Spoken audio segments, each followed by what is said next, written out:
Assalamualaikum warahmatullahi wabarakatuh. Perkenalkan, saya Nes Nurul Hadisah, peserta Latsar CPNS tahun 2023 Kabupaten PD.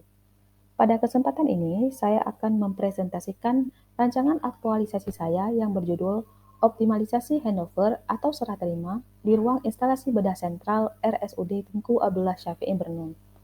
Sebelumnya, saya ucapkan terima kasih kepada coach, yaitu Pak Bustamam, dan mentor Pak Bukhari, yang telah memberikan masukan dan arahan dalam penyusunan rancangan aktualisasi ini. Dan selanjutnya rasa terima kasih saya ucapkan kepada penguji yaitu Ibu Warzukni yang telah meluangkan waktu pada hari ini untuk memberikan arahan dan masukan kepada saya.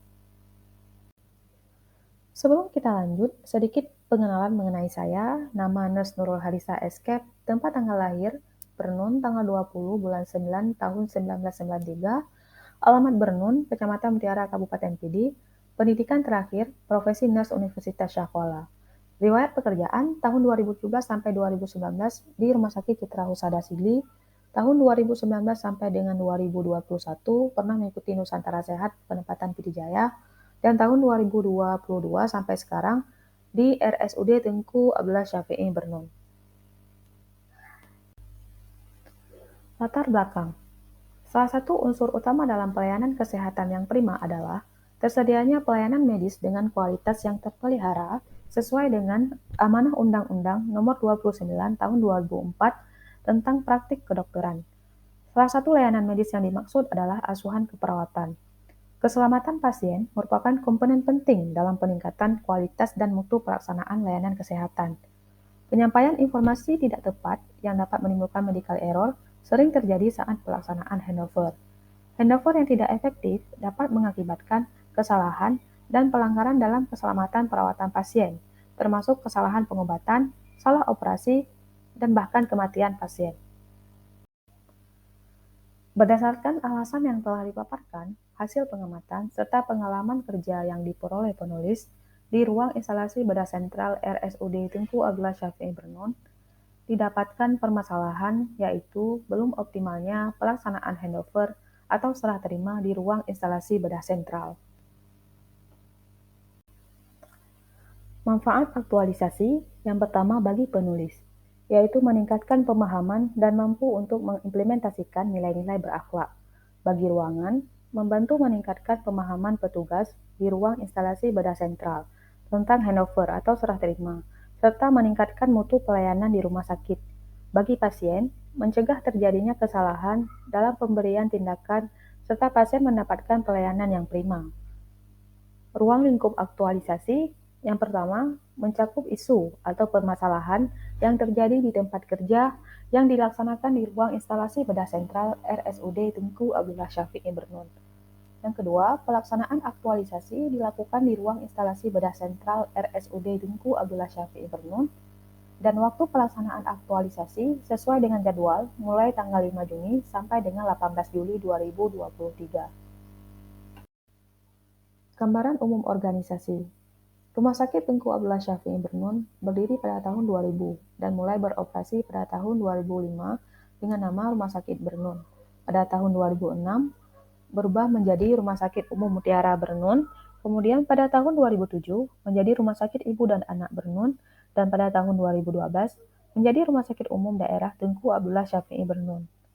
Nilai organisasi rumah sakit yaitu paten, P. Profesional, A. Aman, T. Terjangkau, E. Elegan, dan N. Nurani.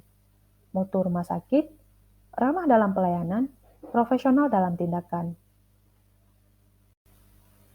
Visi rumah sakit, menjadikan RSUD Tengku Abdullah Syafi'i Bernun sebagai rumah sakit umum terbaik dan menjadi kebanggaan masyarakat Bernun khususnya, serta masyarakat Kabupaten Pidi pada umumnya. Misi rumah sakit, 1. Memberikan pelayanan kesehatan kepada masyarakat secara prima, bermutu, serta terjangkau oleh semua lapisan masyarakat. 2. Mengembangkan pembangunan gedung rumah sakit sesuai master plan secara bertahap, melengkapi peralatan medis dan non-medis serta pengembangan fasilitas-fasilitas umum di rumah sakit agar mampu memberikan rasa aman dan nyaman, serta menyenangkan bagi pelanggan. 3. Meningkatkan kompetensi sumber daya manusia pada semua lini pelayanan di rumah sakit dalam rangka pencapaian standar pelayanan minimal. memberikan pelayanan kesehatan perorangan dengan handal, santun, dan meningkatkan daya saing minimal di wilayah Kabupaten Pidi. 4. Memberikan pelayanan yang berorientasi kepada kepentingan pelanggan yang bisa dipertanggungjawabkan secara medik maupun secara moral. 5. Menjadikan rumah sakit umum daerah dengan pelayanan terbaik di Kabupaten Pidi. 6. Menjadi tempat pendidikan dan penelitian tenaga kesehatan. Struktur organisasi. Rumah Sakit Umum Daerah Tunku Abdullah Syafi'i Bernun dipimpin oleh seorang direktur yang bernama Dr. Kamaruzaman MKes beserta jajaran stafnya dalam menjalankan fungsi untuk memberikan pelayanan kesehatan kepada masyarakat. Identifikasi isu.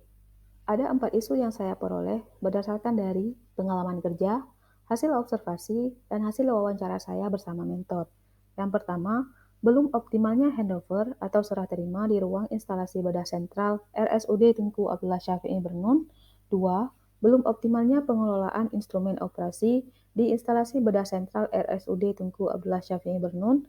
3. Kurangnya kepatuhan perawat dalam pembuangan sampah medis dan non-medis di instalasi bedah sentral RSUD Tunku Abdullah Syafi'i Bernun.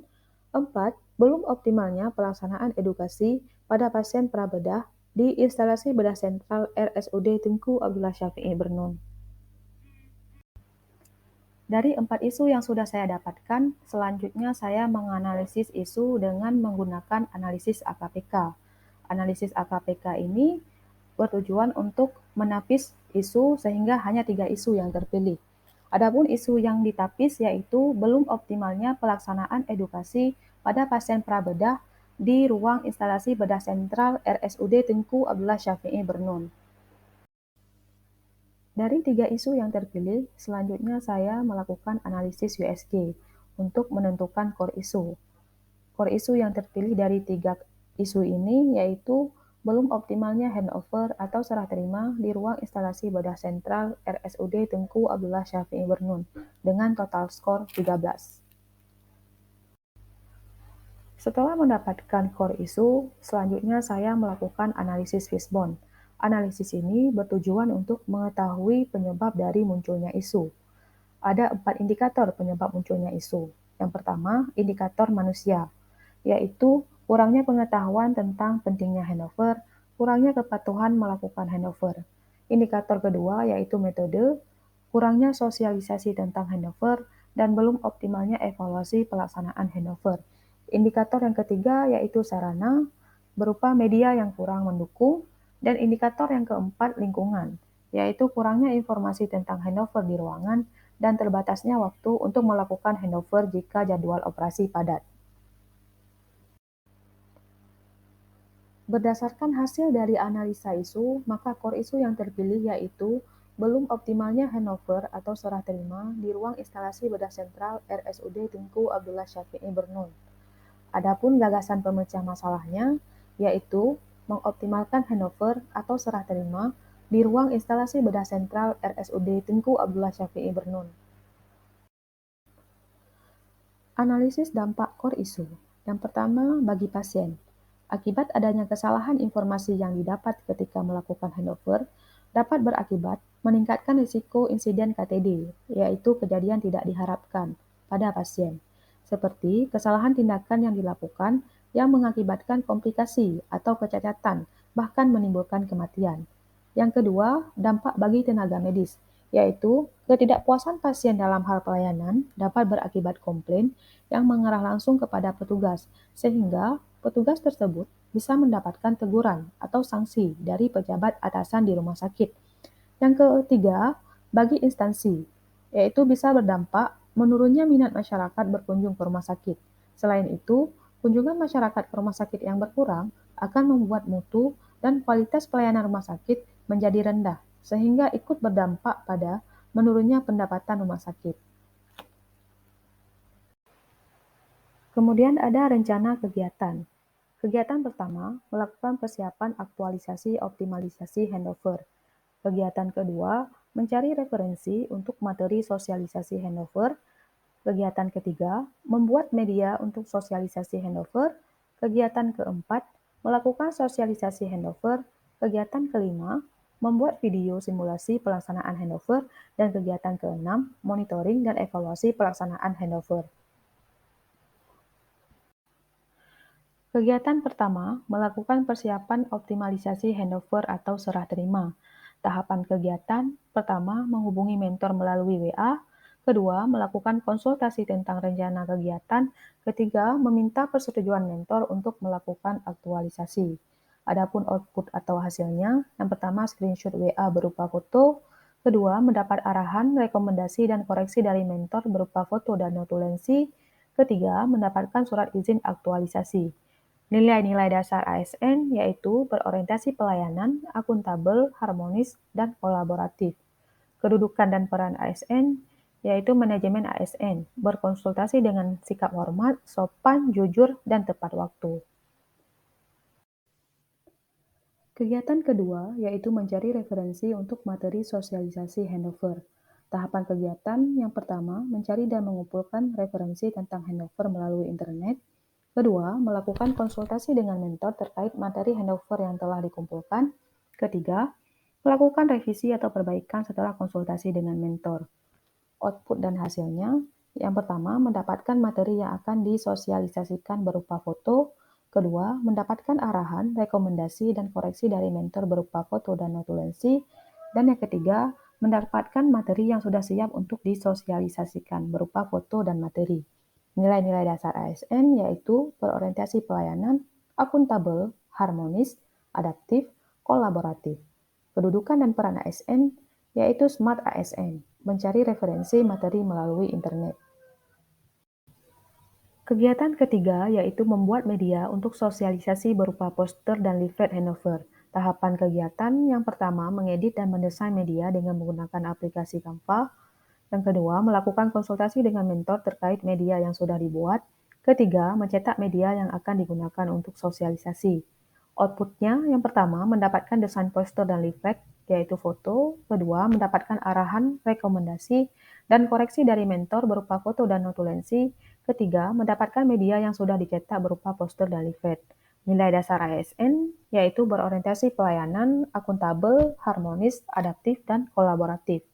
Kedudukan dan peran ASN yaitu Smart ASN, mendesain leaflet dan poster dengan menggunakan aplikasi. Kegiatan keempat yaitu melakukan sosialisasi handover. Tahapan kegiatan yang pertama, melakukan konsultasi dengan mentor untuk melaksanakan kegiatan sosialisasi. Yang kedua, melakukan kontrak waktu dan tempat untuk melakukan sosialisasi. Ketiga, melaksanakan kegiatan sosialisasi. Keempat, memberi kesempatan untuk berdiskusi. Outputnya yang pertama, mendapatkan arahan, rekomendasi, dan koreksi dari mentor berupa foto dan notulensi. Yang kedua, mendapatkan kesepakatan jadwal pelaksanaan sosialisasi, yaitu foto. Yang ketiga, sosialisasi handover, yaitu foto. Dan yang keempat, adanya diskusi berupa foto. Nilai-nilai dasar ASN yaitu berorientasi pelayanan, akuntabel, kompeten, harmonis, adaptif, dan kolaboratif. Kedudukan dan peran ASN yaitu manajemen ASN memberikan informasi yang benar. Kegiatan kelima yaitu membuat video simulasi pelaksanaan handover. Tahapan kegiatannya yang pertama, melakukan konsultasi dengan mentor untuk pembuatan video simulasi handover. Yang kedua, menyiapkan tempat, waktu, dan dokumentasi untuk pembuatan video simulasi. Yang ketiga, merekam dan mengedit video simulasi handover di aplikasi Canva.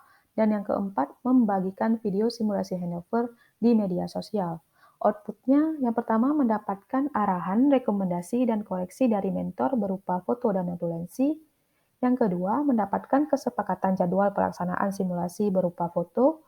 Yang ketiga, menghasilkan video simulasi handover yaitu berupa foto dan video.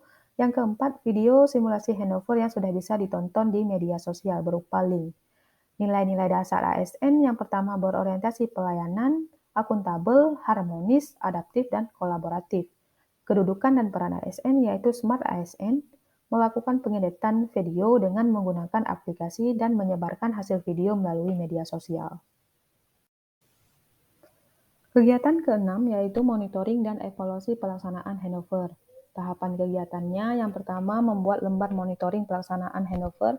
Yang kedua, melakukan konsultasi dengan mentor terkait lembar monitoring. Yang ketiga, melakukan observasi dengan menceklis lembar monitoring dan evaluasi pelaksanaan handover. Keempat, melaporkan hasil monitoring dan evaluasi kepada mentor.